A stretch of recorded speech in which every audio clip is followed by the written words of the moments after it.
नमस्कार, आदाब, सत श्री अकाल दोस्तों। मैं हूं आपका होस्ट एंड दोस्त राजेंद्र ठाकुर। आप सुन रहे हैं रेडियो उड़ान फ्लाइट ऑफ फ्लाइट। और दोस्तों, शुरू हो चुका है हमारा साप्ताहिक कार्यक्रम जी के कैप्सूल, जो आपके ज्ञान को रखे कूल।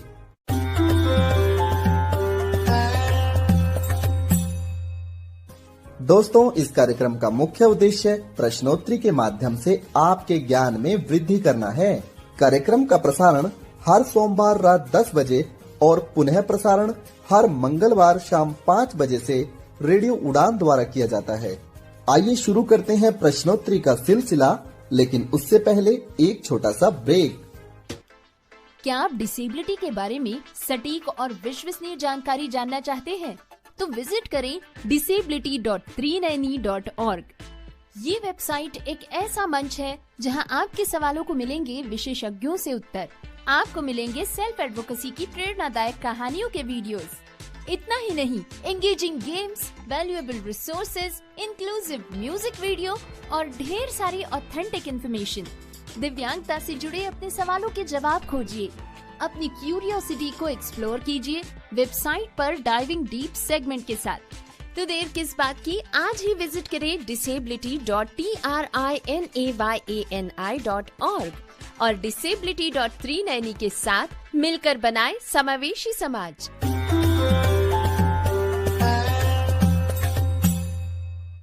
ब्रेक के बाद जी के कैप्सूल कार्यक्रम में आप सभी श्रोताओं का हार्दिक स्वागत है। दोस्तों, आज है 6 जुलाई, दिन सोमवार, सन 2026। आइए बिना किसी भूमिका के प्रश्नोत्तरी कार्यक्रम को प्रारंभ करते हैं। प्रश्न संख्या 1। दोस्तों, आप लोगों को बताना है कि मेयोन ज्वालामुखी किस देश में है। आपके ऑप्शंस हैं A Philippine, B Myanmar, C Thailand या ऑप्शन डी मलेशिया। बिल्कुल सही दोस्तों, मेयोन ज्वालामुखी फिलीपीन देश में स्थित है। दोस्तों, फिलीपीन की राजधानी का नाम है मनीला, यहाँ की करेंसी है पीसो और इस देश में एशियन डेवलपमेंट बैंक यानी एडीबी का हेडक्वार्टर भी है। एशियन डेवलपमेंट बैंक की स्थापना हुई थी 1966 में और हाल ही में 69 यानी 69वें क्रम का मेंबर इजराइल बना है एशियन डेवलपमेंट बैंक में। प्रश्न संख्या 2। दोस्तों, आप लोगों को बताना है हाल ही में भारत का वो पहला राज्य कौन सा बना है जहां की न्यायपालिका व्यवस्था पेपरलेस हो गई है। आपके ऑप्शंस रहेंगे ए मिजोरम, बी मेघालय, सी अरुणाचल प्रदेश या ऑप्शन डी सिक्किम।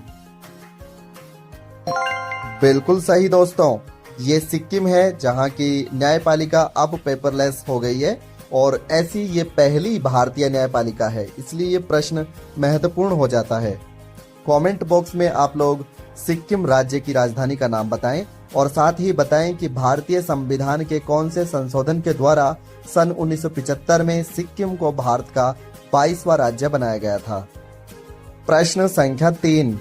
दोस्तों, आप लोगों को बताना है कि प्राकृतिक आपदाओं की समय पर सूचना उपलब्ध करवाने के लिए किस राज्य सरकार ने अपने यहाँ ख्वारल नाम का एप्लीकेशन लॉन्च किया है।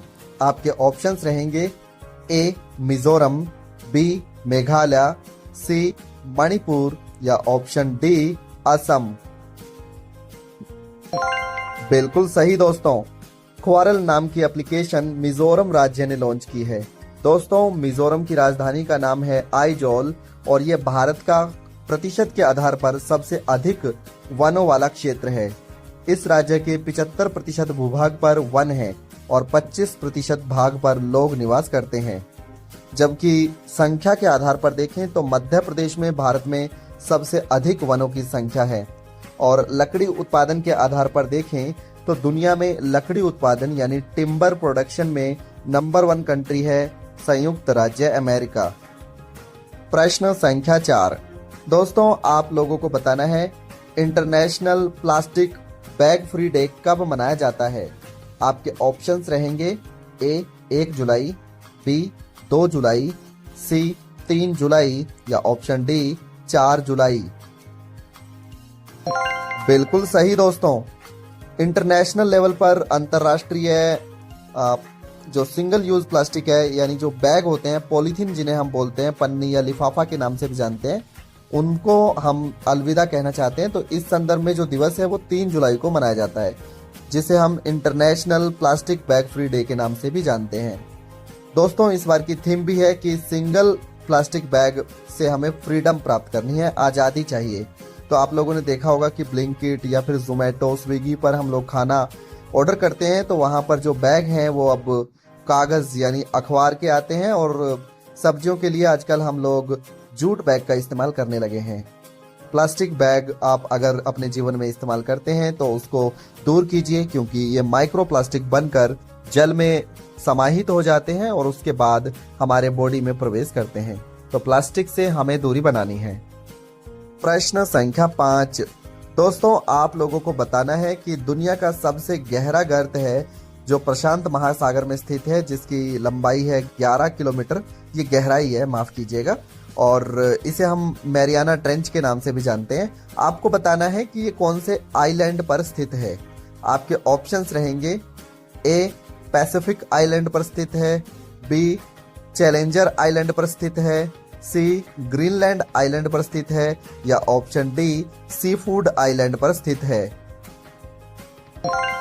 बिल्कुल सही दोस्तों, जो हमारा मैरियाना ट्रेंच है, जिसे हम दुनिया की सबसे गहरी गर्त के नाम से भी जानते हैं, ये चैलेंजर आइलैंड पर स्थित है। दोस्तों, दुनिया का सबसे बड़ा महासागर है प्रशांत महासागर, उसके बाद नंबर 2 पे अटलांटिक महासागर, 3 पे हिंद महासागर, 4 पे दक्षिण महासागर और 5 में आता है आर्कटिक महासागर। प्रश्न संख्या 6। दोस्तों, आप लोगों को बताना है कि 2 वर्षों में एक बार आयोजित होने वाला युद्ध अभ्यास, जिसे हम वेलिएंट शील्ड के नाम से जानते हैं, इसका आयोजन कौन सा देश करवाता है, जिसमें सहयोगी देश प्रतिभाग करते हैं। आपके ऑप्शंस रहेंगे: A Australia, B Malaysia, C Japan, या ऑप्शन डी संयुक्त राज्य अमेरिका। बिल्कुल सही दोस्तों, वेलिएंट शील्ड युद्ध अभ्यास जो 2 वर्षों में एक बार होता है, इसे संयुक्त राज्य अमेरिका करवाता है, और इसमें अमेरिका की तीनों सेनाएं यानी वायु और नेवी, इसके साथ साथ स्थलीय सेना प्रतिभाग करती है, और साथ ही उसके पड़ोसी जो सहयोगी देश हैं, जिनमें जापान, ऑस्ट्रेलिया आदि शामिल हैं, वो भी इस युद्ध में प्रतिभाग करते हैं। प्रश्न संख्या 7। दोस्तों, आप लोगों को बताना है, हाल ही में भारत के कौन से मंदिर को ट्रेडमार्क के रूप में नीला चक्र और 2 विशेष शब्द, जिनमें पतित पावन और आनंद बाजार शामिल हैं, को प्राप्त हुआ है, यानी इन 3 चीजों को ट्रेडमार्क मिला है। आपके ऑप्शंस रहेंगे: A Jagannath temple, B Amarnath temple, C Tirupati Balaji temple, या ऑप्शन डी मीनाक्षी टेम्पल। बिल्कुल सही दोस्तों, जगन्नाथपुरी टेम्पल जो है, उनको नीला चक्र, आनंद बाजार और पतित पावन, इन 3 चीजों का ट्रेडमार्क प्राप्त हुआ है। दोस्तों, जगन्नाथ जो टेम्पल है वो उड़ीसा राज्य में स्थित है।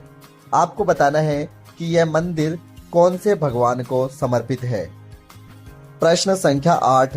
दोस्तों, आप लोगों को बताना है, हाल ही में भारतीय प्रधानमंत्री नरेंद्र मोदी जी को किस देश के सर्वोच्च नागरिक सम्मान, जिसका नाम है the order of the white double cross first class, से सम्मानित किया गया है।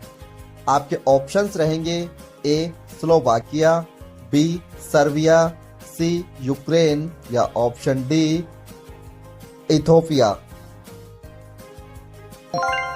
बिल्कुल सही दोस्तों, स्लोवाकिया देश के सर्वोच्च नागरिक पुरस्कार से भारतीय प्रधानमंत्री जी को सम्मानित किया गया है। पुरस्कार का नाम है the order of the white double cross first class.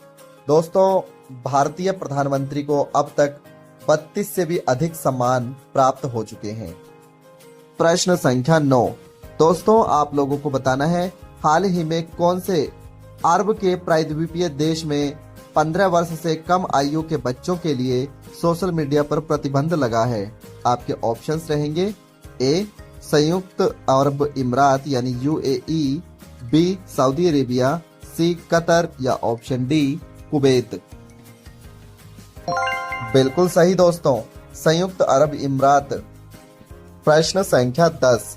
दोस्तों आप लोगों को बताना है कि WIPO यानी वर्ल्ड इंटेलेक्चुअल प्रॉपर्टी ऑर्गेनाइजेशन, जिसे हम हिंदी में वैश्विक संपदा बौद्धिक संगठन के नाम से जानते हैं, इसकी स्थापना कब हुई थी? आपके ऑप्शंस रहेंगे ए 1957, बी 1967, सी 1977 या ऑप्शन डी 1987। बिल्कुल सही दोस्तों, 1967 यानी 1967 में इसकी स्थापना हुई थी। दोस्तों इस संगठन के अनुसार भारत विश्व में पेटेंट जारी करने में 12वें स्थान पर है। हमारे यहाँ तमिलनाडु राज्य में सबसे अधिक पेटेंट फाइल किए जाते हैं और भारत की जो टॉप 20 पेटेंट कंपनियां हैं उसमें जियो प्लेटफॉर्म नंबर 20 पे आता है विश्व में। प्रश्न संख्या 11।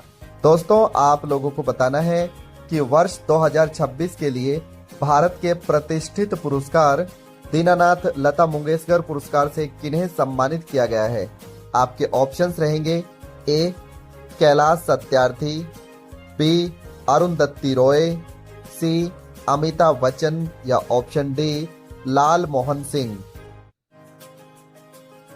बिल्कुल सही दोस्तों, इस बार इस पुरस्कार से कैलाश सत्यार्थी जी को सम्मानित किया गया है। दोस्तों इन्हें सन 1980 के दशक में बचपन बचाओ आंदोलन के लिए नोबेल का शांति पुरस्कार भी प्रदान किया गया था। आप इनकी किताब का नाम कमेंट बॉक्स में लिखकर बताएं। प्रश्न संख्या 12। दोस्तों आप लोगों को बताना है कि मुकुंद्रा हिल्स टाइगर रिजर्व किस राज्य में है? आपके ऑप्शंस रहेंगे ए पश्चिम बंगाल, बी राजस्थान, सी मध्य प्रदेश या ऑप्शन डी उत्तराखंड। बिल्कुल सही दोस्तों, Mukundra hills tiger reserve Rajasthan में स्थित है। दोस्तों भारत में वर्तमान में 58 टाइगर रिजर्व हैं।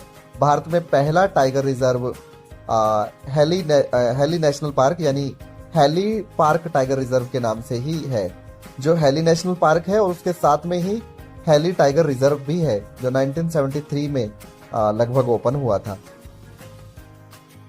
प्रश्न संख्या 13।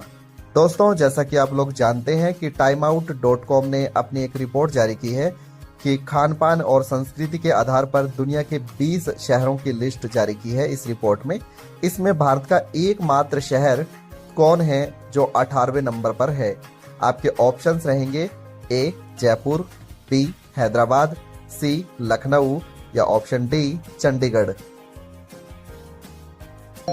बिल्कुल सही दोस्तों, भारत का एकमात्र शहर जयपुर 18वें क्रम पर इस लिस्ट में शामिल किया गया है। प्रश्न संख्या 14। दोस्तों आप लोगों को बताना है कि वार्षिक उत्सव खीर पूजा किस राज्य में सेलिब्रेट किया जाता है? आपके ऑप्शंस रहेंगे ए जम्मू कश्मीर, बी असम, सी मणिपुर या ऑप्शन डी अरुणाचल प्रदेश। बिल्कुल सही दोस्तों, खीर पूजा पुरस्कार जम्मू कश्मीर में सेलिब्रेट किया जाता है। मुख्य रूप से जो कश्मीरी पंडित होते हैं वो इस त्योहार को मनाते हैं। इस दिन खीर बनाई जाती है और लोगों में बांटी जाती है। दोस्तों जम्मू कश्मीर में कुपवाड़ा जो डिस्ट्रिक्ट है वहां पर मुख्य रूप से इस त्योहार को सेलिब्रेट किया जाता है। प्रश्न संख्या 15। दोस्तों आप लोगों को बताना है कि हाल ही में कोणाल शाह को किस एप्लीकेशन का ग्लोबल हेड नियुक्त किया गया है? आपके ऑप्शंस रहेंगे ए यूट्यूब, बी ट्विटर, सी व्हाट्सएप या ऑप्शन डी फेसबुक। बिल्कुल सही दोस्तों, कोणाल शाह को व्हाट्सएप का ग्लोबल हेड नियुक्त किया गया है। प्रश्न संख्या 16। दोस्तों हाल ही में अंकटाड की एक रिपोर्ट आई है। सबसे पहले तो आप कमेंट बॉक्स में अंकटाड का जो पूर्ण रूप है वो लिखिएगा। इसकी हाल ही में रिपोर्ट आई है जिसमें जो हमारे शिप रिसाइकल होते हैं यानी जहाज होते हैं, उनको जो पुराने जहाज होते हैं उनको रिसाइकल किया जाता है। तो रिसाइकल करने की कंडीशन में पहले स्थान पर कौन सा देश इसमें रहा है? आपके ऑप्शंस रहेंगे ए चीन, बी अमेरिका, सी रूस या ऑप्शन डी भारत। बिल्कुल सही दोस्तों, इस रिपोर्ट के अनुसार भारत दुनिया में प्रथम स्थान पर है शिप रिसाइकलिंग करने के मामले में। प्रश्न संख्या 17। दोस्तों आप लोगों को बताना है कि Mother Mary comes to me ये उपन्यास किसने लिखा है? आपके ऑप्शंस रहेंगे A Amitav Ghosh, B Arundhati Roy, C Krishna Prasad या ऑप्शन डी भीम जोशी। बिल्कुल सही दोस्तों, Mother Mary comes to me ये जो उपन्यास है वो अपनी माता को याद करते हुए अरुंधति रॉय जी ने लिखा है। प्रश्न संख्या 18। दोस्तों, जैसा कि आप लोग जानते हैं कि हाल ही में एनडीआरएफ के जो महानिदेशक हैं उनका कार्यकाल 2026 से आगे बढ़ाया गया है।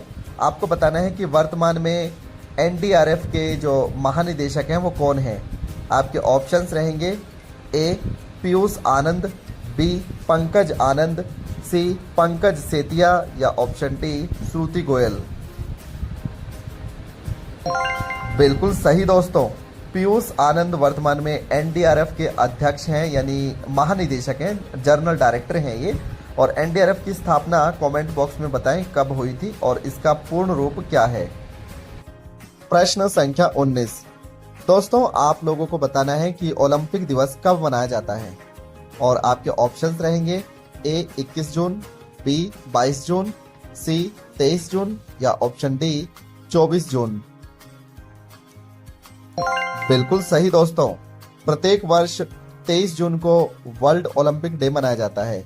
दोस्तों, ओलंपिक कमेटी की स्थापना हुई थी 1894 में, 1894 में, और पहली बार ओलंपिक खेलों की शुरुआत होती है 2 वर्षों के बाद 1896 में। प्रश्न संख्या 20। दोस्तों, आप लोगों को बताना है कि हाल ही में किस राज्य की खुरासानी इमली को जीआई टैग प्रदान किया गया है। आपके ऑप्शंस रहेंगे ए छत्तीसगढ़, बी मध्य प्रदेश, सी बिहार या ऑप्शन डी मणिपुर। बिल्कुल सही दोस्तों, मध्य प्रदेश की खुरासानी जो इमली है उसको जीआई टैग प्राप्त हुआ है। प्रश्न संख्या 21। दोस्तों, आप लोगों को बताना है हाल ही में किस मंत्रालय ने निर्भया चेतना प्रोग्राम लॉन्च किया है। निर्भया चेतना प्रोग्राम। आपके ऑप्शंस रहेंगे ए पंचायती राज मंत्रालय, बी विदेश मंत्रालय, सी पर्यटन मंत्रालय या ऑप्शन डी संस्कृति मंत्रालय। बिल्कुल सही दोस्तों, पंचायती राज मंत्रालय ने ये पहल शुरू की है। कमेंट बॉक्स में बताएं कि इस पहल का संबंध किस विषय से है। प्रश्न संख्या 22। दोस्तों, आप लोगों को बताना है देश का पहला अनाज एटीएम और देश का पहला एलपीजी एटीएम किस भारतीय शहर में लॉन्च किया गया था। आपके ऑप्शंस रहेंगे ए गांधीनगर, बी अहमदाबाद, सी गुरुग्राम या ऑप्शन डी मेरठ। बिल्कुल सही दोस्तों, गुरुग्राम जो हरियाणा में है, यहाँ पर देश का पहला अनाज का एटीएम और पहला ही एलपीजी एटीएम लॉन्च किया गया था। प्रश्न संख्या 23। दोस्तों, आप लोगों को बताना है हाल ही में दुनिया की पहली खिलाड़ी कौन सी बनी है जिसने अपने 200 T20 मैचेस खेले हैं। आपके ऑप्शंस रहेंगे ए हरमनप्रीत कौर, बी झूलन गोस्वामी, सी दीपिका राय या ऑप्शन डी रेखा शर्मा। बिल्कुल सही दोस्तों, हरमनप्रीत कौर ये विश्व में पहली महिला बनी है जिन्होंने अपने जीवन में 200 T20 मैच खेले हैं। प्रश्न संख्या 24। दोस्तों, आप लोगों को बताना है भारत ने पहली और अंतिम बार फीफा वर्ल्ड कप के लिए कब क्वालिफाई किया था। आपके ऑप्शंस हैं ए 1950, बी 1974, सी 1982 या ऑप्शन डी 1998। बिल्कुल सही दोस्तों, भारत ने सन 1950 में पहली और अंतिम बार फीफा वर्ल्ड कप के लिए क्वालिफाई किया था। प्रश्न संख्या 25। दोस्तों, आप लोगों को बताना है जलियांवाला हत्याकांड सन 1919 के बाद एक रिपोर्ट आई थी जिसका नाम था हंटर कमीशन रिपोर्ट। इस रिपोर्ट के अनुसार मरने वालों की आधिकारिक संख्या कितनी थी।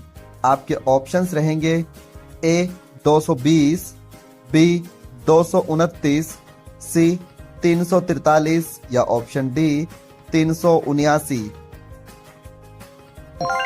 बिल्कुल सही दोस्तों, 379 यानी 379 लोगों को आधिकारिक रूप से इस दस्तावेज में मृत घोषित किया गया था, जबकि असल आंकड़ा इससे बहुत अधिक था। प्रश्न संख्या 26। दोस्तों, आप लोगों को बताना है भारत का सुप्रसिद्ध होटल, जिसे हम ताज होटल के नाम से भी जानते हैं, ये किस वर्ष बनकर तैयार हुआ था? आपके ऑप्शंस रहेंगे ए 1901, बी 1902, सी 1903 या ऑप्शन डी 1904। बिल्कुल सही दोस्तों, सन 1904 में बनकर ताज होटल तैयार हुआ था। प्रश्न संख्या 27।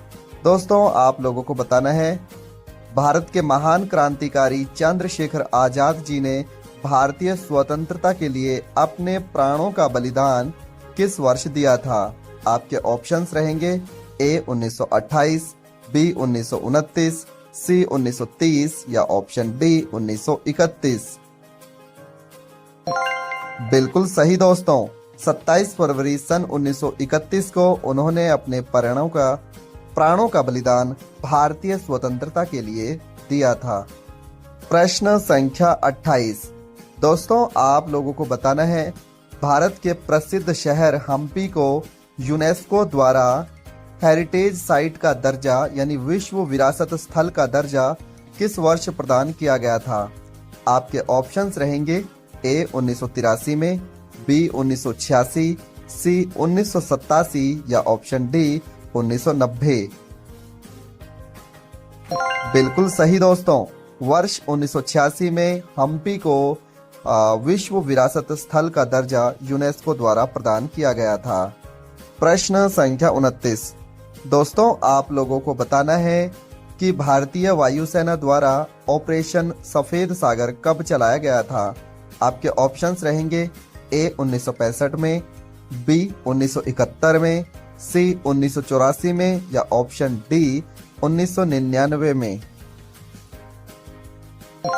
बिल्कुल सही दोस्तों, वर्ष 1999 जब कारगिल युद्ध हुआ था, उस समय भारतीय वायुसेना ने ऑपरेशन सफेद सागर चलाकर हमारे देश की सहायता की थी। प्रश्न संख्या 30। दोस्तों, जैसा कि आप लोग जानते हैं कि अनेक प्रकार की हवाएं होती हैं, उनमें से एक हवा का नाम है हरमट्टन हवा। आपको बताना है कि हरमट्टन हवा को किस उपनाम से भी जाना जाता है? आपके ऑप्शंस रहेंगे ए टाइफून विंड के नाम से, बी मास्टर विंड के नाम से, सी डॉक्टर विंड के नाम से या ऑप्शन डी यूनेस्को विंड के नाम से। बिल्कुल सही दोस्तों, हरमट्टन हवा को हम डॉक्टर विंड के नाम से जानते हैं। दोस्तों, जीके कैप्सूल कार्यक्रम का ये हमारा अंतिम प्रश्न था। हमें उम्मीद है कि जीके कैप्सूल कार्यक्रम आप सभी श्रोताओं को जरूर पसंद आता होगा। फिर मिलेंगे अगले सप्ताह, तब तक के लिए नमस्कार और सुनिए शिक्षा पर आधारित ये बेहतरीन गीत।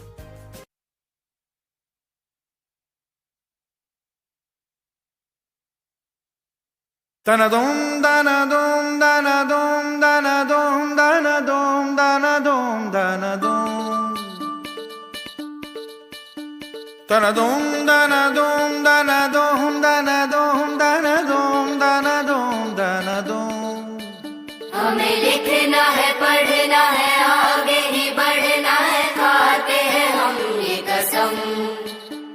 Danadom, danadom, danadom, danadom, danadom, danadom, danadom.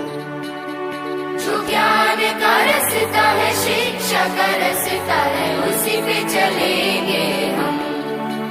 सत्य क्या है,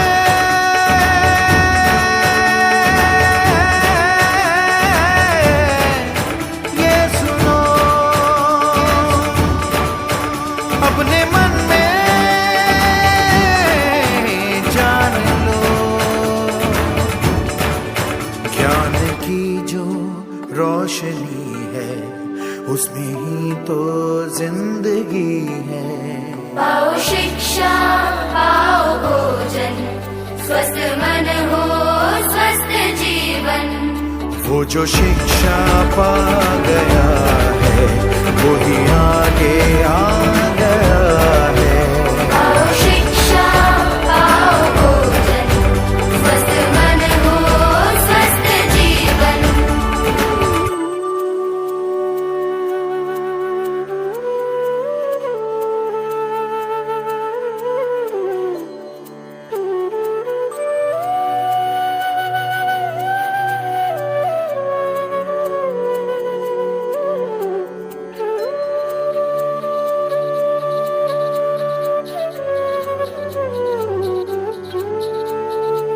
तुमको सदा आगे ही आगे है जाना, ये शपथ लो काम कोई अच्छा है करके दिखाना, ये शपथ लो।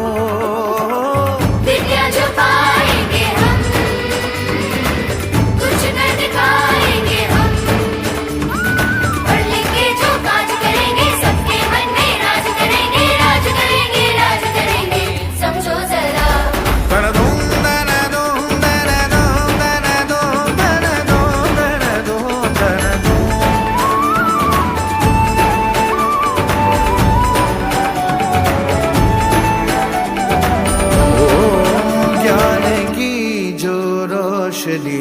है उसमें ही तो जिंदगी है।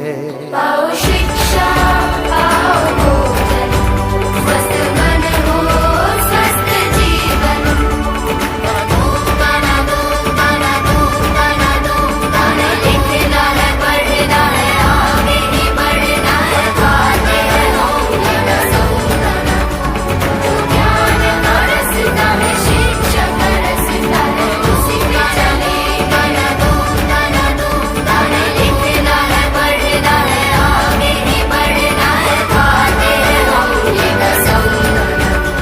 जो ज्ञान का रास्ता है, शिक्षा का रास्ता है, उसी पे चलेंगे हम।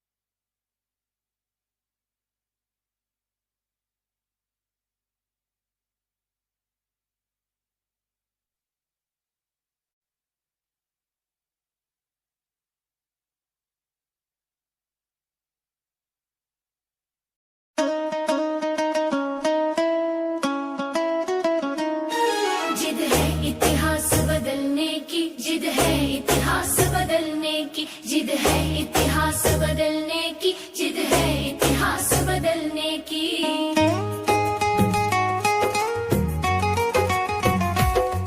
कोई शोर करे तो करने दो, अपने में मगन रहो साथी। कोई सार न दे तो क्या करना, तुम स्वयं अकेले हो काफी। कोई शोर करे तो करने दो, अपने में मगन रहो साथी। कोई सार न दे तो क्या करना, तुम स्वयं अकेले हो काफी। हर कदम बढ़ाते जाना है, मुश्किल आसान बनाना है। हर कदम बढ़ाते जाना है, मुश्किल आसान बनाना है। अब बारी है फूलों सुन लो कांटों की, नोक कुचलने की। जिद है इतिहास बदलने की, जिद है इतिहास बदलने की, जिद है इतिहास बदलने की, जिद है इतिहास बदलने की।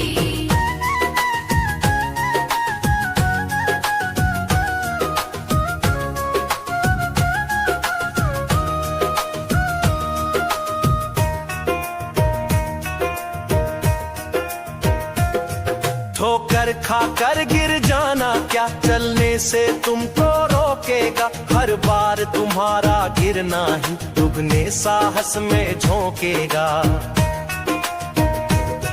ठोकर खाकर गिर जाना क्या चलने से तुमको रोकेगा। हर बार तुम्हारा गिरना ही दुगने साहस में झोंकेगा।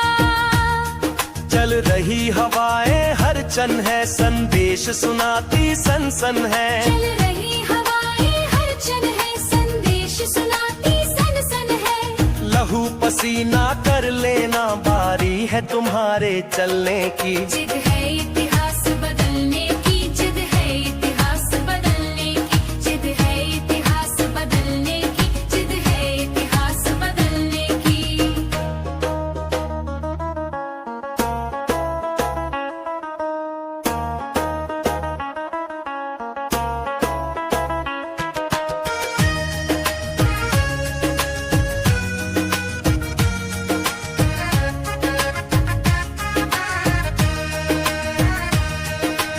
पत्थर पर जब छेनी चलती बन करके देव उभरता है। गन्ना जितना पीसा जाता उतना ज्यादा रस झरता है।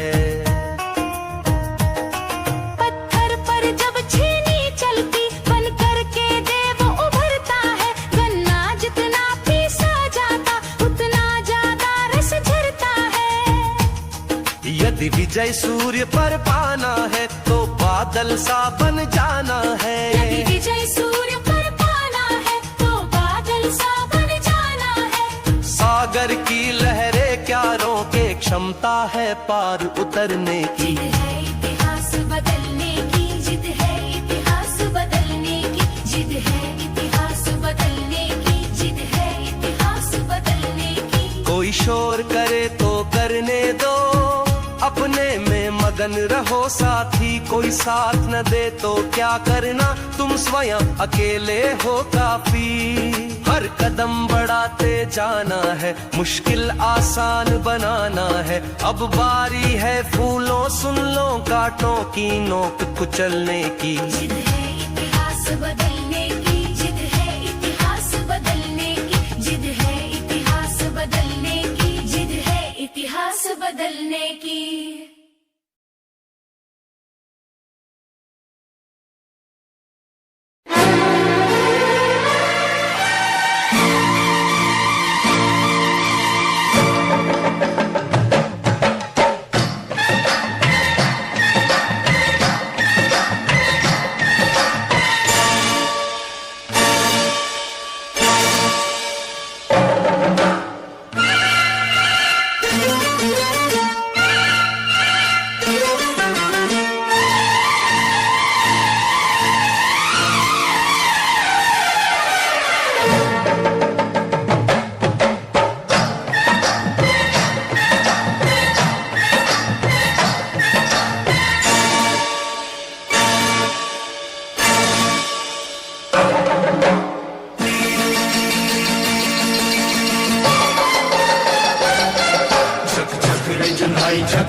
बस्ती से दूर है कितने, हम तुम मजबूर है कितने।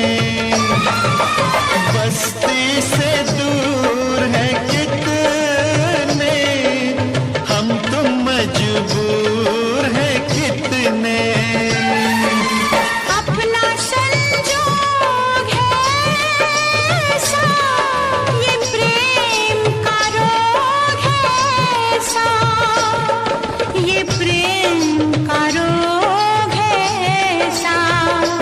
कोई बचता है एक हजारों में, कोई बचता है एक हजारों में। मेरा लहंगा फंस गया झाड़ों में,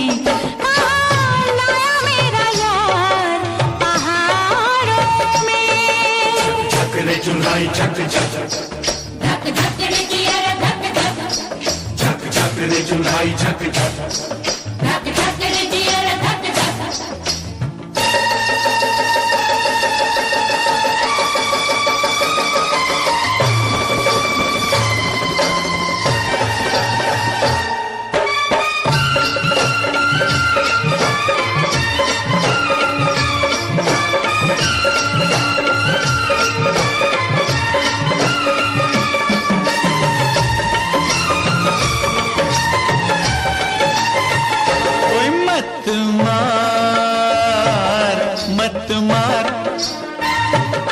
मत मार कमर के झुमके गिर जाएंगे तेरे झुमके मत छू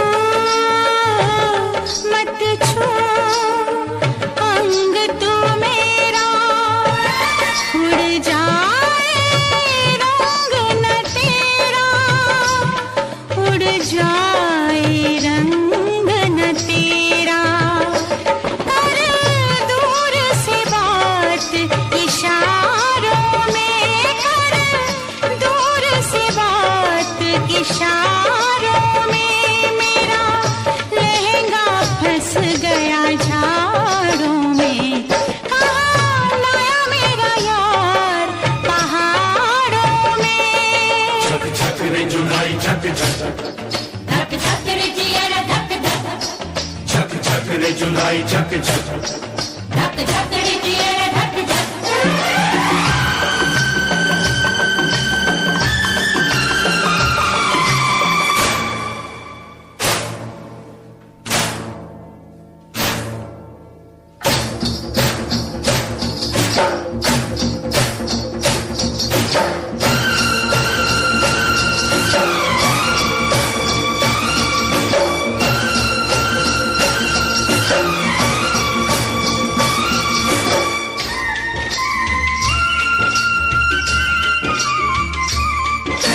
सावन की भीगी रात हो तुम जलती हुई बरसात हो तुम सावन की भीगी रात हो तुम जलती हुई बरसात हो तुम मीठी सी लगन लागी है ये कैसी अगन जागी है ये कैसी अगन जागी है ओ जैसे चमके चांद सितारों में जैसे चमके चांद सितारों में ओ ऐसी चीज तू एक हजारों में कहाँ लाया मेरा यार पहाड़ों में मेरा लहंगा है मेरा लहंगा फंस गया झाड़ों में कहाँ लाया मेरा यार पहाड़ों में झक झक रे जुलाई झक झक धक धक रे जियर धक धक झक झक रे जुलाई झक झक धक धक रे जियर धक धक झक झक रे जुलाई झक झक धक धक रे जियर धक धक झक झक रे जुलाई झक झक धक धक रे जियर धक धक For more entertainment, log on and subscribe to www.youtube.com/Venus.